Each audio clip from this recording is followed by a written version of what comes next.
Meus irmãos, minhas irmãs, saudações em Cristo Jesus. Eu quero falar-lhes nesse instante sobre o tema unir-se ao inferno para combater o inferno. Essa não. Meus irmãos, minhas irmãs, durante séculos, os servos de Deus se negaram a se aliar com aqueles que proclamavam um falso evangelho, um falso Cristo. A Bíblia não nos ordena a darmos as mãos com aqueles que proclamam falsas doutrinas.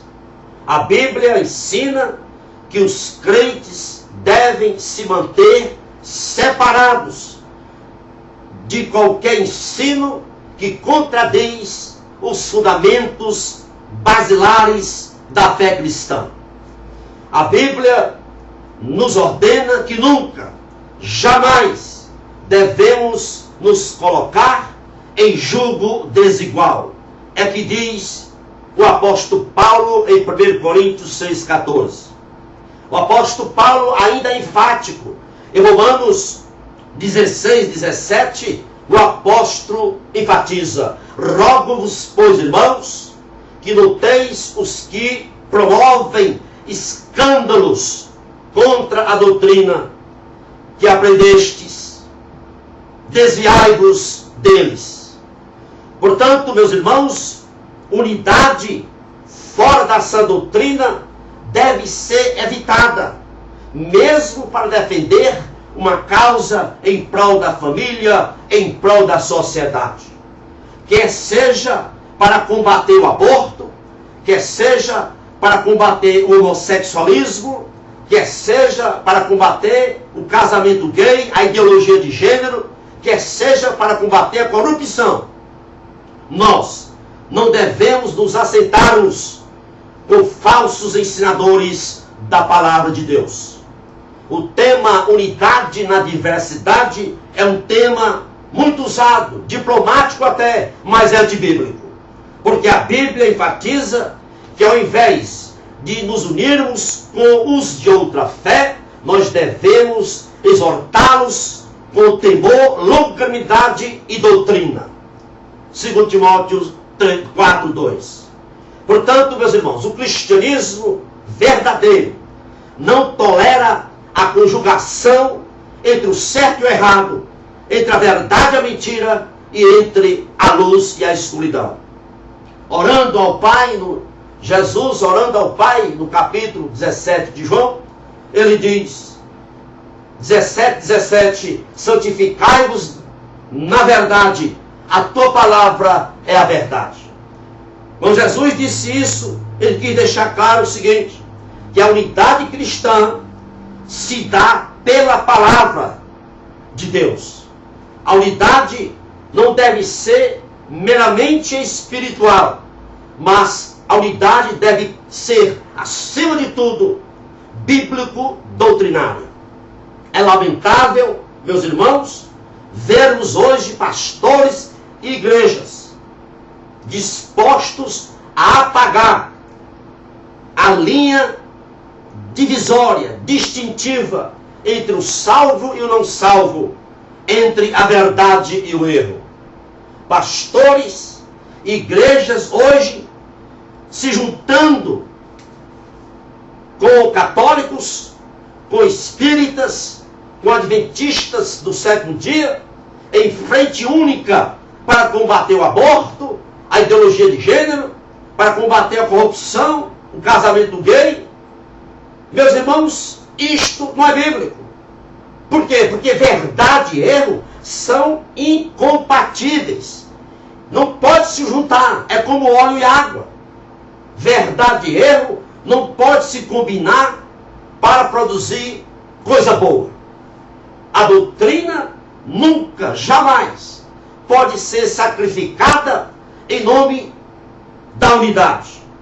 É por isso que, segundo Tessalonicenses 3,14, Paulo exorta-nos, dizendo: se alguém não obedecer a minha palavra por esta carta, notai o tal, e não vos mistureis com eles. Em 2 João 1,9, diz a Bíblia: todo aquele que ultrapassar a doutrina de Cristo e nela não permanecer, não tem Deus. Portanto, quando a igreja perde a posição de separação com aqueles que proclamam um evangelho falsificado, ela perde a razão de sua existência. Quando Jesus, ainda na oração de João 17, ele diz: para que todos sejam um, assim como nós.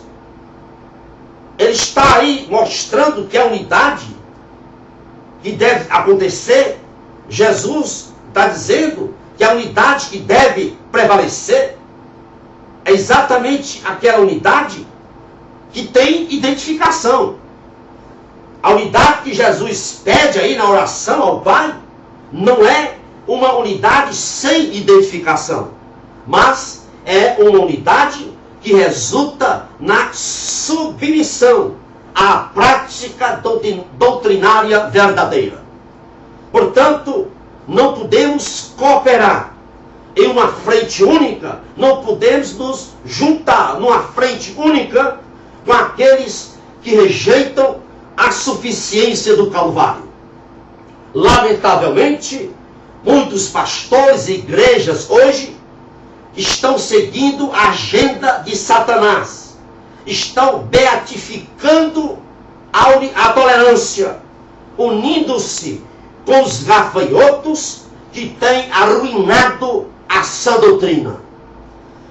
Meus irmãos, frente única com aqueles que proclamam um falso evangelho para combater o aborto, frente única, junção com aqueles que proclamam um falso evangelho para combater a ideologia de gênero, para combater a promiscuidade, para combater a corrupção, o lesbianismo, não é bíblico. A Bíblia mostra claramente que a doutrina da separação é uma verdade. Portanto, juntar-se, misturar-se com aqueles que promovem a justificação pelas obras, juntar-se numa frente única para combater, seja lá o que for, com aqueles que negam a suficiência de Cristo, com aqueles que promovem e creem na reencarnação, juntar-se com aqueles que defendem a teologia da prosperidade, com aqueles que defendem a teologia da libertação, é querer juntar o céu com o inferno. Escute bem, meus irmãos e minhas irmãs. Deus não pretende que ajuntemos multidões com a ajuda dos inimigos da cruz. Não. Em outras palavras, nós devemos estar atentos para não ser enganado com o pluralismo, com o ecumenismo. Não se una, pastor. Não se una, meu irmão e minha irmã, ao inferno para combater o inferno. Se você é batista, se você é assembleano, se você é calvinista, presbiteriano, escute bem o que é que Charles Spurgeon diz. Abre aspas. Para que não ridicularizasse meu testemunho, apartei-me daqueles que se desviaram da fé e daqueles que se associam com eles. Portanto, Igreja do Senhor Jesus Cristo, ecumenismo é pecado. A doutrina bíblica da separação é uma verdade nas Escrituras. Portanto, se temos que combater todos esses males, devemos nos unir àquelas pessoas que creem na suficiência de Cristo do Calvário, e não com outras pessoas de outras fés que contradiz veementemente a doutrina santa da Bíblia Sagrada, das Escrituras, daquilo que Cristo e os apóstolos pregaram. Que Deus vos abençoe abundantemente. A você e a sua família é o meu desejo, em nome de Jesus. Louvado seja Deus. Amém.